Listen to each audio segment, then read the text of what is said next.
How's it going, everybody, and welcome to this rundown of the Grandmaster reveals, everything that's been revealed so far. The thing releases tomorrow. These are like the release time depending on your time zone or whatever.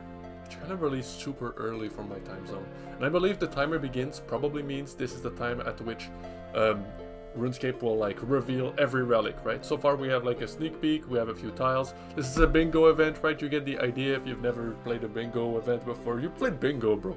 You connect the tiles, you get all your tiles, and when you get a row, you get a reward. When you get a column, you get a reward. And the three first player who complete the whole grid, oh my god, they're gonna work at Jagex for a project. Who gives a fuck? It's not gonna be you. That shit's just a publicity stunt. It's rigged. Unless your job is like a content creator who plays RuneScape for a living, there's no chance you beat these players. But anyway, let's go over all the relics. First of all, let's go over like the rules of the game mode. By default, when you play in this temporary game mode, which by the way, is available partially for free to play. That's so cool. That's the first time you don't need membership to participate in these things. Just hop on a free to play world and you'll do everything that you could do in free to play with these boosted things. Plus 400% XP rate by default, which is times 5, but it's not multiplicative with the other XP rates that will come later. Times 8 drop rates, usually on specified items, it's not on everything. You're not gonna get like 8 onion seeds or whatever. It's only like on a rare drop table. 8 times the minigame points, but minigames that can be cashed out into XP can't in this temporary game mode because you get 8 times the point for 32 times total XP, which is just too much. 5 times tick rate on farming. You know what tick rate is, right? It just means 5 times faster. Everything goes 5 times faster. 5k Slayer point, my bad, 5x Slayer points, meaning you get a fuck ton of Slayer points. We start with a Drayman staff, which probably means we also start with Fairy Tale Part 1 completed, and on the website there was also like a little sneak peek. This was the fairy relic thing, whatever. You can use this to teleport on every fairy ring on the map without having to be on one. On all 2 leprechauns as well, maybe. It was just a sneak peek. This isn't confirmed. So yeah, that's it for the rules, and yeah, I don't know how this is gonna go with free to play. Obviously, free to play doesn't have a Drayman staff, but yeah, dude. Yeah, let's just go right into everything. This is the grid so far. I'm gonna probably link it in the description. So it's like a bingo grid, right? 7x7 bingo grid, and whenever you complete a task, there's gonna be a reward associated with it. This is like the flip side, right? We can see like the reverse, which is just all the rewards associated for each task, and we're just gonna go over every task, what they are, what the reward is, and just like roll right through it, because this releases tomorrow and I should have done this video earlier, but let's just right into it. First of all, the first 3 tasks, as you can see, they're like the first middle 3 tasks right here. These 3 all have the same reward. Complete the tutorial, chop a maple log, and mine a gold ore will all have the same 3 reward, which are a choice of 3 relics, and when you pick the first one, the second time you get a choice of 2, and the third time you get the final 3rd relic. So the first relic, Power Miner, it's just a super overpowered pickaxe. A super overpowered pickaxe that has a better chance of success. It will mine faster, it will mine more accurately, it will send stuff to your bank so you can just mine forever. The ore you mine doesn't deplete automatically, instead you can hit it 4 times before it depletes, and you can trigger it. You can like toggle an effect that makes it so you automatically smelt the ore you're getting, so you automatically get smelted bars, and getting bars gives you smithing XP automatically, and you can do the same for the gems you get randomly when mining ore. You automatically cut these gems for crafting XP. Second one is the Lumberjack, same idea, super overpowered axe that chops trees automatically, sends them to your bank, higher success chance, and you can toggle it to automatically burn those logs for fire making XP, or automatically fletch those logs for fletching XP. Finally, Animal Wrangler, this is the super OP fishing rod. This counts as like an all-in-one fishing rod. You don't need a harpoon, you don't need a net, I believe. I don't know, you might need a net, who cares? Super OP fishing rod, automatically cooks, automatically fish and everything, sends it to your bank. And you can also toggle it, right? You don't have to cook it if you want a raw food, which I'll talk about later. Some things you might want a raw shark for some reason. What? Anyway, also grant some hunter perks, such as your traps won't fail, and I believe, yeah, double chinchompas. They mentioned you catch 2 chinchompas at the same time, never burn food while cooking, finally. So, you get all 3 relics. The only decision is going to be in which order you take them.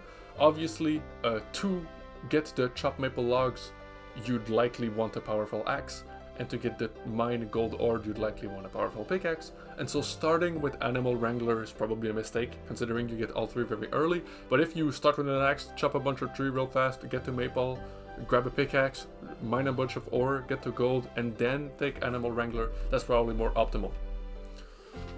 Second thing we're gonna go over, by the way, everything we're going over so far until I mentioned otherwise are the free-to-play tasks. The like 4 free-to-play tasks, only the center column is gonna be free-to-play, is to reach 500 total level.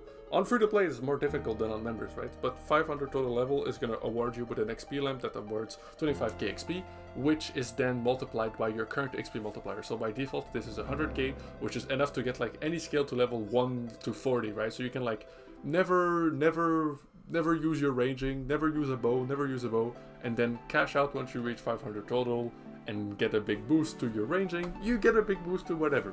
Probably it's gonna be nice to use this maybe on thieving to like avoid like having to pickpocket men for 1 hour.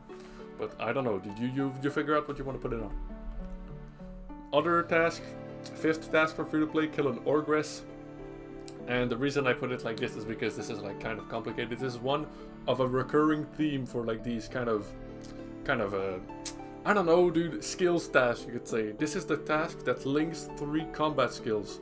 You choose 3 combat skills, and permanently, when you get XP in one, you will share XP in the other 2. Kind of like, you know how in Pokemon, you always play your main Pokemon, you get your starter Pokemon to level 100, and then your entire team is ass. So you use like a share candy, so that when your starter Pokemon kills everything, they share XP to the team. That's basically what it is. Your main skill that you're going to be using the most, you want to share it with other 2, or you want to like balance 3 skill together so that they all level up at the same time. But like for example, let's say you want to focus heavily on magic and you don't care about fighting with a bow, you don't care about fighting with melee. You could link magic with defense, and so you'd never have to level up your defense. Or you could level up magic with attack, because certain staffs require a certain attack level to equip them, but you're never going to train attack with a melee weapon, so training attack with magic is very efficient. And obviously, in RuneScape, the level scaling makes it so reaching level 99 is twice as much XP as it takes to reach level 92. So when you reach level 99 magic, you have automatically by default level 92 in these other 2 skills, which you could say is only halfway to 99, but when you're at level 92 you can effectively use everything, right? You can equip all weapons, you can equip the best armor, you can do whatever, you can use all prayers, you can cast all spells. So yeah man, link your main skill with 2 other skills, and that's the idea. Next one, open Bryophida's chest, which requires getting a Mossy Key and then killing Bryophyda. It's gonna award 1 point of combat mastery, and combat mastery is a bit more complicated, so we're gonna go over it on an entirely new separate page. Basically, before, if you played Echo Leagues, or if you played any league, you know, like, they want to make you strong, right? It's not just a multiplied XP rate, they also make it so when you fight, you're a lot stronger. You hit harder, you're more accurate, you have more health, you take less damage, whatever. And this time, instead of choosing to spec in a specific skill, you'll get all the rewards for all styles at the same time per tier, right? So when you kill Bryophyda or open her chest, you get 1 point increase, so you go from 1 to 2, or from 0 to 1, or from 3 to 4, or from 5 to 6. And let's go over all the rewards right now. So all the tier 1 rewards are the following. Melee has a 25% chance to roll twice for damage and take the highest number. Range will never hit, when range hits below 30% of their max hit, they increase damage rate 30%. And when mage hits above 90% of the max hit, they increase by 50%. So range is basically you never get like 1 or 2 damage, you always get a slight amount of damage. And mage is when you hit a very high, you kind of like crit, so you have basically a 10% chance to crit for an extra 50%. And finally, simply by acquiring tier 1, you'll have a 95% chance to save weapon charges, ammo, and runes used for any spells. Moving on to the tier 2. Once again, they just make you stronger. Melee has a chance to trigger an additional attack. Range gets more accurate over time, and magic builds up damage when they're not attacking and then cashes it out on one big hit. Additionally, tier 2 is going to increase healing by all sources. So whenever you eat a food, instead of healing 20, you heal 24. Instead of healing 10, you heal 12. You get the idea. The tier 3 relics all just make it so you attack faster, on all styles. You attack at 80% of the attack speed, so basically if your attack speed was 5, you could say like 1 attack every 5 time. 80% of 5 becomes 4, so you get 1 attack every 4 unit of time. Finally, an accuracy increase for the passive on tier 4, or on tier 3 rather. For tier 4, range every 5th hit heals, melee you have a chance to heal, and mage you have a chance to heal. Reduce damage taken for the passive. So tier 4 is kind of like your survivability relic, survivability tier. And then finally tier 5, this is the like max attack speed thing. You round down your attack speed by 50%, round down when it's above 5 tick, and round it up when it's below 4 tick. That's what I mean, like ticks. If you've never played RuneScape, that's why I said units of time instead of ticks. Basically, the entire game runs on ticks, like it's like boom, boom, boom, and the entire game moves to that rhythm, and everything moves to that rhythm. Every player movement, every attack, every NPC, and everything like works on that rhythm. So your attack speed is like completely scripted to that tick system. If you have a very slow but powerful weapon, it becomes twice as fast. Let's say a 7 tick weapon is extremely slow. Now it becomes 3.5 tick, rounded down to 3.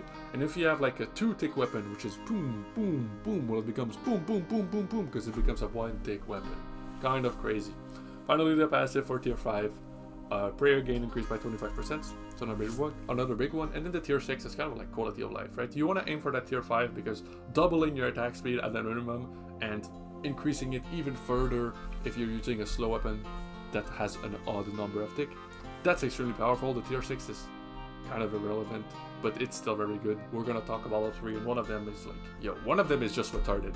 I shouldn't say that. This is a family-friendly video for Gridmaster, old school routine Grip Center, but like, anyway, let's go over them. Melee has now a 25% chance to trigger an echo. We saw like in the tier 2, you had a 10% chance to generate an additional hit. Now you have a 20% chance to generate an additional hit, and the additional hit can also trigger an additional hit, up to 8 times in a row. It's very cool, right? You hit like with a multi-hitting weapon that hits twice instead of once, you go boom boom. So you have 2 times the 20% chance to trigger that echo, and then each echo also has a chance to trigger an echo, so overall, you kind of like increase your damage about maybe 40, 50, 60%. It's very cool, but it's not mandatory, especially sometimes it just won't proc, you're never gonna get lucky and it won't make a difference.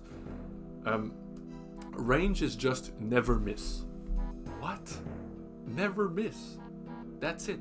No matter if you wear like the stupidest armor set that makes it so your range accuracy is extremely negative but provides strong defensive bonuses, no, you never miss.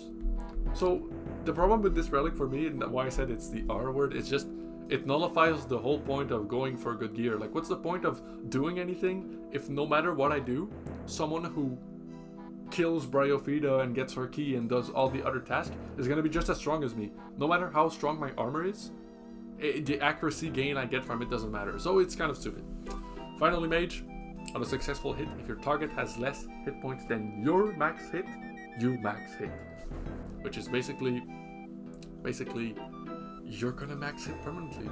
You're gonna max hit permanently on targets that are basically like in lethal range. If you can one-shot the target, you're gonna one-shot the target. If the target is at low health, you're basically gonna execute it with that. And because this also synergizes with tier 1, right? Because you trigger a hit above 90% of your max hit, the damage is increased even further. And finally, because you're kind of meant to like spec into one style, here you'll be able to like juggle between all 3, but because you're kind of meant to be like one main style and it doesn't really matter what you do, and it's meant to be beginner friendly, no gear switches, no inventory setups, no whatever, they give you 60% penetration so that whatever style you decide to go for, you can just do that style. If you want to go range, you will always hit and you have better penetration. If you want to go mage, you will always deal heavy damage and you have better penetration on enemies that protect against mage, and same thing for melee. So that was a pretty big one, but that was like the only pretty big one. This time, another easy task. This is like kill the lesser demon in the wizard's tower. This is just a joke task. The idea is that there's only one lesser demon and everyone's gonna want to kill him, but if 2 players hit him, because we have Iron Man rules, neither player gets the kill. So it's this kind of like prisoner dilemma thing where we all have to kind of agree to do it one at a time, but all it takes is one player trolling and then no one can get the task done. So it's kind of stupid. But basically this makes it so your minimum hit now becomes 5, and it doesn't mean you can't miss. If you were to hit a 0, you hit a 0, but if you hit a 1, 2, 3, or 4, it gets upgraded to a 5. Finally, this is a reward for completing all of these 7 attacks. We went over 1, 2, 3, 4, as well as the 3 beginner tasks. All 7 of these tasks combined provide an additional 200% XP for all skills, for a total now of 600%. It's gonna go up probably even further, but from what has been revealed so far, this is the max cap. And this is all. That's all it is for the free-to-play task. Some other tasks can be completed on free-to-play technically, but I'm not sure they'll count. I think like the first column is free-to-play, and if you were to complete another task that like you met the criteria, I don't think it's gonna give it to you. But anyway, that's it. I'm talking about this task specifically, right? Gain 30,000 coin from an alchemy spell. This can be done on free-to-play by smelting, by alching rune, and it's gonna provide you with the Master Prodigy, Production Prodigy, which basically means whenever you do something that processes an item in your inventory, it processes it instantly, and you get 25% extra reward. If your inventory was full, that extra reward is sent to your bank. And finally, you get an additional invisible plus 12 boost to all production skills. So I've put like these kind of levels for Herblore that are kind of like big milestones for Herblore on screen. If you just cast High Alchemy, twing twing twing, and you get gold for smelting a plate leg, instead of needing 38 Herblore to make your own prayer portions, that's gonna go down to 26. Like big milestone level like the Ceredomian Brew is very important, that goes down to level 69. My bad. But the idea is the following, like, it's just a nice quality of life so that you don't have to spend as much time skilling, because you're basically always 12 levels above your level. It works for all skills, right? But like, yeah, I mentioned the like Herblore specifically because it's like probably the most important. Another one of the easy tasks, Subdue Temporos. You know how we talked about earlier how you can train your Pokemon and link 3 combat tasks together? This is the same idea, but for artisan skills. So the artisan skills are cooking, construction, crafting, fire making, fletching, herblore, root crafting, and smithing. Something that's important to notice here is that smithing is obviously associated with mining. If you have the pickaxe that smelts stuff for you, by mining, you'll also smelt. Same thing goes for fire making. By chopping trees, you'll also train fire making. And the same thing goes for cooking. By catching fish, you'll also train cooking. So, out of all these skills, construction, fletching, herblore, runecraft, and crafting are definitely like the odd one outs that need more attention. Crafting, smithing, and fire making, smithing, and cooking kind of like go together, where you don't really need to link them on top of having the echo tools or whatever. So, yo, I'm just saying, pick construction with anything. Whatever you do, pick construction, because the following relic is gonna make construction so stupid. But we're not gonna see it. This is the same thing, but for gathering skills. Once again, don't really need to go mining, don't really need to go woodcutting, don't really need to go fishing. So between Hunter, Agility, Slayer, and Thieving, link 3 of the 4 together so that they all level up very fast. This is the relic that makes it so construction is easy, because this relic makes it so you have infinite money. After stealing some valuables from a house in Valamor, which requires a bit of thieving level, maybe around 50 something, you get the Golden God relic.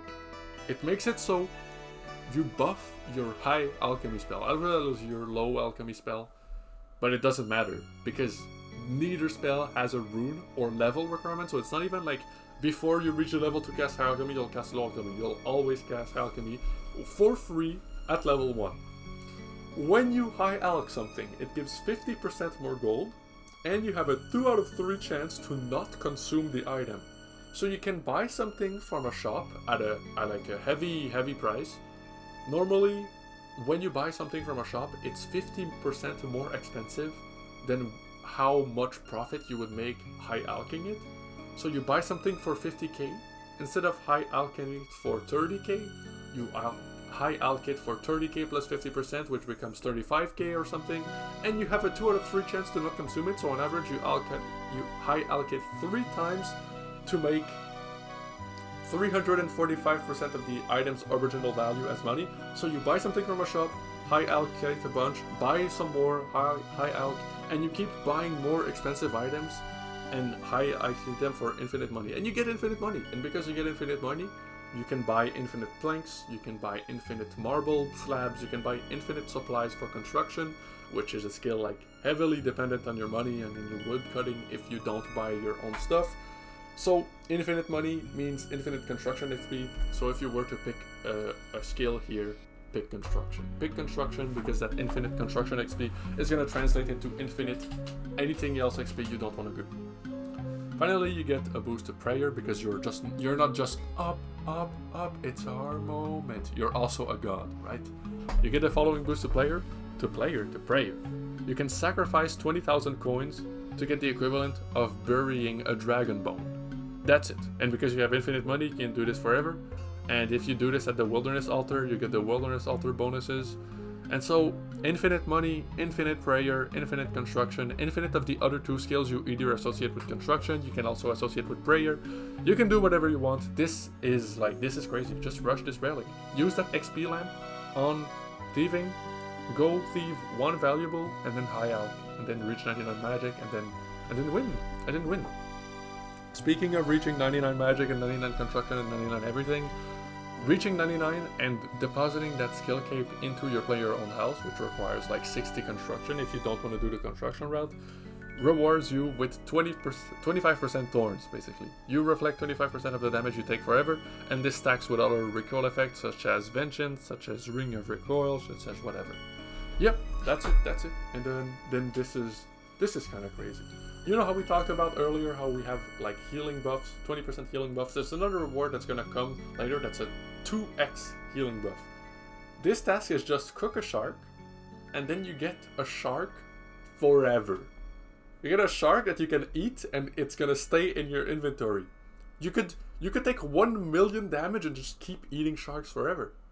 You just eat your shark. Infinite shark glitch. That's insane. That's a really cool relic. You're gonna eat for 48 because a shark heals for 20, and if you have the 20% bonus, that 20 becomes a 24, and if you have the bonus that makes it so your healing is double, that 24 becomes a 48. You're gonna heal like crazy. You're just gonna have infinite shark. Never need to make your own food again. Just keep eating your shark. Defeat Jalzek within the Inferno, which is the equivalent of beating Wave 35. Jalzek is the first major. It's just one major, dude. You can make it to the major, especially with your infinite shark, dude. There's no way you can make it to the major with your infinite shark. And the reward for it is that you will always be on Slayer task. Slayer task is like, you know, the NPC telling you, go hunt down some wolves, bring me back 8 wolf fur. That's what Slayer is in RuneScape. And whenever you kill a monster, you get experience for that Slayer skill. So now every monster gains you Slayer XP, and you're always on task. And you have on task bonuses. Notably, there is a Slayer helm that you can equip. The Slayer helm is gonna increase damage against your Slayer target, and because everything is your Slayer target, everything is gonna take that bonus damage. Very, very useful, especially considering how relatively easy with how powerful we will be it is to defeat a Jalzek. Now this one, we're getting into the red task. You notice how there was border? This is an orange task, this is a green task, now this is the first red task. These tasks are fucked up. 30-minute Inferno is fucked up, dude. I completed it after completing Inferno is like the ultimate RuneScape challenge, right? There are a few things that compare in difficulty, but the Inferno is like the culmination of like everything you put into your RuneScape character, all the training, all the supplies, all your gear, into this 2-hour-long trial where if you die, you restart all over, dude. And now you're supposed to finish it in 30 minutes. It's gonna be tough, but once again, considering you basically already have double attack speed, so by default, even without anything else, you're twice as strong. Now you have like infinite healing, you have damage reduction on your perks, you have your extra hits, sometimes your hits heal you, you have so much going for you that a 30-minute Inferno, if you delay this task until the very end, it should be very powerful. You should be very powerful and you should do it relatively easily. Anyway, the reward for this task is going to be a really powerful thrall. Instead of getting like your mage, melee, or range thrall, you summon this guy and he's going to always attack on the correct style. And instead of hitting like 1s to 3s, he hits 5s to 13s at an attack speed of 4 instead of 5. Very powerful. This guy is like your buddy. You summon your buddy, you summon your RuneScape GF, and she fights for you, and she shoots her bow when the enemy is weak to range, she casts her spell when the enemy is weak to mage. Very powerful, but not many people are going to complete this one, I'm telling you. Completing the Inferno, big challenge. Next up, Defeat all 4 awakened bosses. Another big challenge. Almost no players have completed all 4 awakened bosses. This is like another one of these modern RuneScape like challenge. This is a pure awakened bosses in the normal game is a purely cosmetic challenge, and it's gonna reward you with the best helmet in the game, which is like just a joke, right? It's just a fucking Berserker Skyrim helmet with like a crown on it. It has insane accuracy on all styles, insane defense on all styles, plus 10 melee strength, plus 5 range strength, plus 5% melee, plus 5% magic damage, and a plus 10 prayer bonuses. I compiled here the 3 best hats for all 3 styles in the normal game. The best melee hat in the normal game has no accuracy bonuses and only plus 8 strength, as opposed to 15 in all styles plus 10. The strongest range helm has only plus 2 range strength. Oh my god, range strength and plus 12 accuracy. Once again, plus 15 instead of plus 12, and a plus 5 range strength. As opposed to a plus 2. And finally, for the mage helm, plus 3% max hit as opposed to plus 5%, and plus 50% accuracy as opposed to plus 8, and massive defensive bonuses. Nothing comes even close to a plus 60%, plus 60 defense against magic. Like, the highest you get here is a plus 12. That's insane. That's insane, but defeating all 4 awakened bosses, once again, not many people can do that, except if they introduce a relic that makes you invincible for 3 minutes, because they always do that. Next up, like we're kind of toning down the difficulty. This is just getting a rare from Tombs of Amasket, so getting a unique drop, and the reward is going to be to choose one of 3 mega rares. This is a one-time thing, as opposed to all the other relics so far, except for maybe the XP lamp, who are just like passive rewards you keep forever. This is you get one choice at a mega rare and you pick it and that's it and you're done. It's still very, very good. Mega rares are all 5 tick weapons, and 5 tick weapons get rounded down to 2 tick weapons. So that's very, very powerful. Get your T-bow, get your shadow, get your scythe. They're gonna be very strong. All you have to do is complete 1 raid and get a purple. And with times 8 raid, I believe completing a 300 is like a guaranteed purple already. You'll be super powerful. You can do this. That's easy. Building a demonic throne. It's weird that this is a red task because a demonic throne is only 99 construction, and getting a 99 skill cape was only a medium task. This is gonna award you with a really powerful weapon, which allows you pretty much to skip to the end game. You just train your skills, train your construction. Boom! Here's like the second best weapon this league. The Thunder Kopesh. It's basically a Vedion or Calvarion's weapon, whatever. Just a very strong weapon, very strong 4 tick weapon, which gets reduced down to 2 tick if you have all the combat relics. You have a special attack which triggers lightning, whatever. It's just a strong weapon. It's just a strong weapon. This was like the boss weapon, I believe, maybe for the... I didn't pick a Wilderness last week. I believe it was for the Corporeal Beast, but I forgot, dude. Point is, very strong weapon, very strong weapon. All you need is 99 construction, build that throne, but because you have infinite money, usually that throne is like 100 mil or whatever, you have infinite money, you just make it. Well, that's it. That's it for all the leagues. We went over everything, except for like these oddities, you could say. The last thing we didn't go over is this row reward, which is incomplete. Apart from this Easter egg that was just released today, this entire column has no indication as to what's going to happen, right? The reward for it is going to be the Sunlight Hunter Spear and the Sunlit Bracer. Why did I say Sunlight Hunter? I'm so stupid. Sunlit Spear and Sunlit Bracer. Sunlit Spear and Sunlit Bracers were both Echo Soul's reward from last league. They're obviously very, very strong. The Sunlit Bracers are pretty much your best gauntlets on all style except for mage, but still very, very good mix between melee and range damage. And the Sunlit Spear is an extremely powerful 5-tick melee weapon, which gets reduced down to 2-tick, obviously. It has defensive bonuses because you have a shield equipped on top of it, and it has a very strong, powerful special attack. The Sunlit Bracers are also the thing that increases your healing by 100%, right? Well, that's it. We have a leak for this left column reward, which is the Dog Sword. The Dog Sword was a reward from Echo Cerberus last league, and it's the combination of all God Swords together. So that means defense reduction based on damage dealt, increased accuracy and increased damage, freezes your target, heals you off of damage dealt, as well as raging barriers, and triggers like a bomb on your target that explodes after a while for 25 damage. So that's it for like the rewards. And finally, the leak that was revealed today, which I said, you know, this column was empty until this leak. They just released this image. That's it. You have this image, we have nothing else. And people have pointed out that this image resembles the kanji for the word mountain in whatever language that is. I don't want to sound ignorant. And that kanji is pronounced Yama. And Yama is obviously, it's Yama. We have a boss called Yama, so we're very likely getting a task associated with the Yama. Considering we have a task that is to kill all 4 awakened versions of the bosses, it's very possible that we have a task that is complete all the contracts for Yama. It might be complete an Oathblade contract. It might be complete the Radiant Oathblade contract. It might just be kill Yama solo. It's gonna be whatever it is. But whatever it is, it's gonna make us stronger, dude. We don't know what it's going to give us. It's going to make us stronger. I've been talking for a while. I've been talking for 30 minutes. And at this point, the reveal for the thing is like basically basically 12 hours away. So the final thing I want to do is just go on the website. This is the website. You can look it up for yourself, right? If you click on Draymond Staff, oh my god, you get like the fairy trinket thing. But basically, whenever you click on something, you get some indications, right? You get some hints. You get some, I'm a secret, flip me over, and then you flip tiles and you have a Rickroll or whatever. But some of them have little riddles, right? So we can go over like these riddles real quick.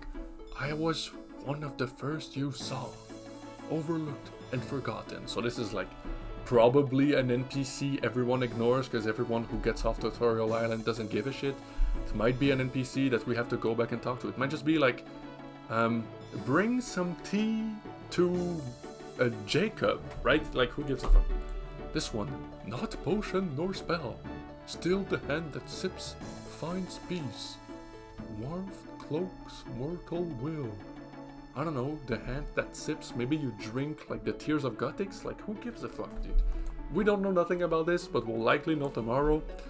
Gleam on tattered roads, colors proud on novice feet. Oh, this is the boots. This is likely the boots that give you infinite agility. Style before the stats. So you have to do the Dungeon of Security. The Dungeons of Security. That's for sure the Dungeons of Security. And if I had to guess, this is gonna get you the boots that just by running you get infinite run energy. I forgot, that's one thing I forgot to mention. You get infinite run energy in this game with no need to train agility. But still, there is a pair of boots that makes it so when you run, you train agility. That's most likely it. Next up, the 6th brother, but never thought as an equal to them. I'm glad I am important to you. This is likely a reference to Barrows. Initially, I thought that both this column and this horizontal line were all free-to-play tasks, but it turns out only this column is free-to-play. So this could be Barrows, but I thought it couldn't be initially, but I think now it can. It could be Barrows. Just go loot a Barrows chest, right? Something very easy. Golden feathers fall, guiding night through mist and myth. Who gives a shit? What? A golden feather falls? There's like a golden like feather in the Entrana area, right? For like that monk's quest or something, or maybe is it in the desert? I don't know, dude. It's maybe gonna be associated with the quest. What about this one? Boiling iron breath, forge fire, warms the drinker's soul, courage in each gulp. If I had to guess, I'm thinking this is Dragon Slayer. Because you know, RuneScape humor is kind of like the thing where people say gulp type shit, you know what I'm talking about? So like you face the dragon in Dragon Slayer 1 and your character goes gulp, and like the iron breath, forge fire, that's all like dragon anti-fire type shit. So I'm thinking, that's what I'm thinking, that's my theory. And I think that's it. There might be like a few more that have a hint. Buried in browned earth, single strength for weary hand, a meal, hard-earned worm. I don't know. Something you have to dig? You have to dig the little worms to catch anglerfish. So maybe you bury in the earth the worms, and then you catch an anglerfish. Oh yeah, and you might have noticed like this is like a GIF, right? It keeps flashing, showing the dog sword. I believe there's one in this row as well, right? That shows it just lost me. But it's like those two lines, one line, and an L or whatever. Anyway, blood, sweat, and tears.